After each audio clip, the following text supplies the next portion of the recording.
مردی خیرتمند کنار رود نشسته بود.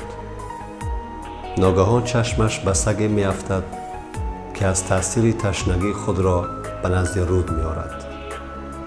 اما هر بار که سگ به رود نزدیک می شود، چون عکس خود را داخل آب می بیند، زود به قفا می گردد.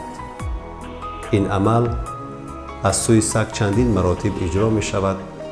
بالاخره با تاثیر تشنگی که سگ را خیلی زیر کرده بود، خود را به دریا می پرتاید و تا تشنگیش را برطرف کردن آب می نوشد و در راه خود باز می گردد. مرد خیرتمند که حرکت سگ را تماشا می کرد، خلاصه کرد که امروز در ما چیزی هست که ما را از پیشرفت ها باز می دارد، یعنی ترس. خیرتمند به دیگران توصیه داد که در راهی که شما انتخاب می کنید، ترس را از دل خود دور کنید، چون که ترس مانع است برای همه پیشرفت های انسان.